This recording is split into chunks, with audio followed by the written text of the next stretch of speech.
In March 2016, we were in the thick of putting together our exhibition, Casement and Kerry, A Revolutionary Journey, when a sketch map drawn by Casement himself came up for sale at an auction in the UK. The exhibition was already complicated enough, with multiple loans coming from London, Dublin and Northern Ireland, and it was due to be open in less than 4 weeks by President Michael D. Higgins.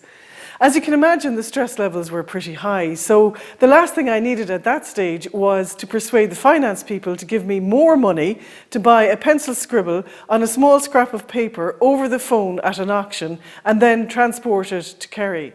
But that's just what I did, and in this video I'm going to tell you why. At 2 a.m. on Good Friday 1916, Roger Casement, Robert Monteith and Daniel Bailey were put to sea in the middle of Tralee Bay. They had been launched from a German submarine in a tiny dinghy with only oars to propel them the 3 miles to shore. None of them had any maritime or boating expertise, and the flat-bottomed dinghy proved difficult to row on the open sea.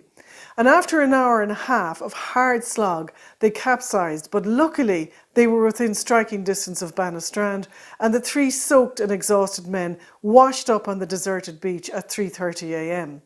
This was part of a doomed attempt to land arms for the 1916 Rising. After 2 fraught years in Germany and a difficult passage in the submarine, never mind the hair-raising journey to shore, Casement was a bit of a wreck at this stage, mentally, physically and emotionally. So it was decided that his 2 companions, who were in much better nick, would walk the 7 miles to Tralee to get help from the local volunteers, while Casement took shelter in a ring fort not far from where they had landed. While he was waiting there for help to arrive, he decided to hide some of his belongings in the ditch of the fort. In one spot he hid £50 worth of gold and silver coins, a pair of binoculars and a lamp. A little further on he shoved some documents down a rabbit hole and covered it with moss and brambles. Among them was a highly incriminating copy of a treaty he had signed with the German government in 1914 regarding the formation of an Irish brigade made up of captured Irish soldiers in the British Army who were willing to fight for Irish freedom.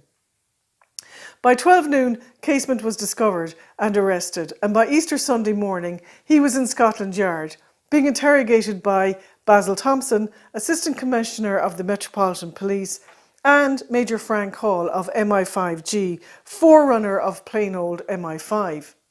I'd show you a photograph of Frank Hall, but he was such a shadowy figure I've never been able to find one. Casement later admitted that he was dazed and not thinking clearly, but the one thing he did realise was that he was going to need some money in his current predicament. He told Hall about the stash in the fort, and Hall said he'd have the local RIC in Ardfert look for it and get it sent to London.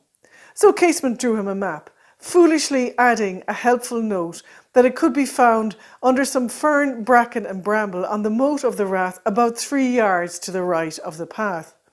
He'd obviously completely forgotten that the incriminating treaty was hidden just a short distance away. But, as he said himself, everything he did that Easter Sunday in Scotland Yard was folly. For the next fortnight or so, he was held in the Tower of London in miserable conditions and still in the same clothes that he had on him when he landed in Banna. When he finally got to see his solicitor George Gavin Duffy on the 9th of May, one of the first things he did was to draw another map of the fort. Well, actually, 2 versions, one in pencil and the other in ink, this time marking the spot where the rabbit hole with the papers was located. As quickly as he could, Gavin Duffy arranged to have someone search the fort in Ardfert and by an amazing piece of luck managed to get them back. But in a later, unbelievable twist, Casement mislaid them at the end of his trial, and the incriminating documents ended up with the prosecution anyway, although too late to be entered in as evidence at that stage. So, the Ardfert RIC had searched the fort but hadn't found the documents. Nor, so they said, had they found the money. At least this is what Gavin Duffy was told by Scotland Yard every time he asked about it.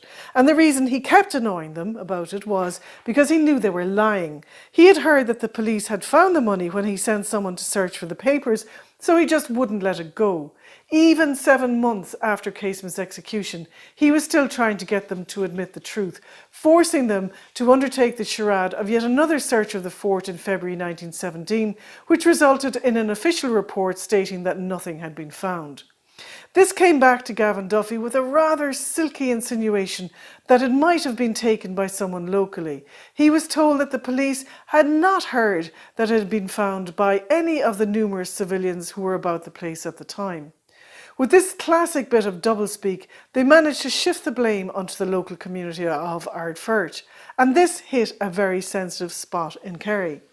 Casement had by now joined the pantheon of Republican martyrs, and the failure to rescue him on Good Friday had become a very contentious subject in the county, and particularly in Ardfert. 5 people from the area who had either briefly encountered Casement or found traces of his arrival were shipped over to London as witnesses for the prosecution. When they were finally allowed home in the summer of 1916, nationalist feeling had hardened, and they were shunned in their own community as traitors who had betrayed Casement by giving evidence against them.